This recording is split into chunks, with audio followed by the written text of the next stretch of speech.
අයිබෝන් කියලා පිළිගන්න ඔයාලා හැමෝම. ඉතින් අදත් ආදරෙන් එකතු කරගන්නවා විල්දාරා නාලිකාවට මගේ. ඉතින් මම අද කතා කරන්නේ දිල් ශාකය ගැන. මේ තියෙන්නේ දිල් ශාකය.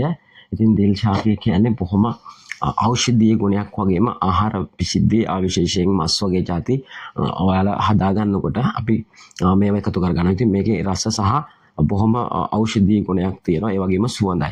ඉතින් මේ මම ගිය වර ගෙන ආපු දිල් ශාකයක කඩෙන් ගතපු මිටි දෙකක් මිටි වගේ බැඳලා තියෙන්නේ.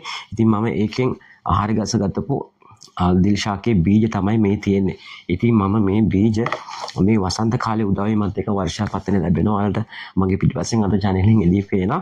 ඉතින් දැනටත් මේ වෙලාවේ වර්ෂාපතනය ලැබෙනවා. ඉතින් මට පුළුවන් දැන් වර්ෂාවත් එක්කම මම සේවය කරන මගේ ආයතන පරිශ්‍රයේ කොටසක මේක ලස්සනට වගා කරන්න. මොකද හේතුව මම ගොඩක් කැමති මගේ අතින් මේ වගේ දෙයක් වවලා ඒක මගේ පරිභෝජනයට ගන්න තියෙනවා. ඒක මම ලබන ගොඩක් ලොකු සතුටක් නිසා.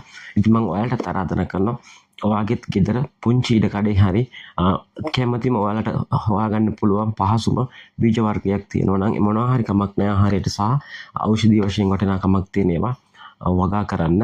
මොකද ඉදිරියට එන ලෝකේ හැසිරෙන්න සහ යන විදිහත් එක්ක බැලුවම අපි අපේ පුංචි රටේ අපි මේ දේවල් අනිවාර්යයෙන්ම නිර්මාණය කරගන්න ඕනේ. ඉතින් බිල්දාරා හැමදාම ලස්සන සුන්දර පරිසර පද්ධති සතු පෙන්වන වගේම ඔයාලගේ යහපත් සෞඛ්‍යයක් දකින්න කැමතියි. ඉතින් ඒ නිසා තමයි මේ බොහොම ආදරණීය ඉල්ලීම කරන්නේ. ඉතින් මේ ගැන ඔයාලා දන්න කෙනෙක් නම් දිල් ශාකය ගැන තොරතුරු දන්න කෙනෙක් නම් කමෙන්ට් එකක් විදිහට දාන්න. දැනටමත් ඔයා වගා කරනවා නම් ඒකේ ෆොටෝ එකකුත් කමෙන්ට් එකක් විදිහට දාන්න අමතක කරන්න එපා.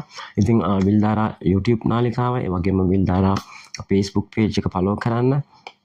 follow කරලා හැමදාම ඉන්න මමත් එක්ක. ඉතින් මට ලැබෙන හැම අලුත්ම දෙයක්ම මම ඔයාලත් එක්ක බෙදා ගන්න කැමතියි. ඉතින් හැමෝටම සුබ දවසක් ප්‍රාර්ථනා කරනවා. තවත් ලස්සන වීඩියෝ එකකින් හම්බෙමු. ඔයාලා හැමෝටම සුබ දවසක්.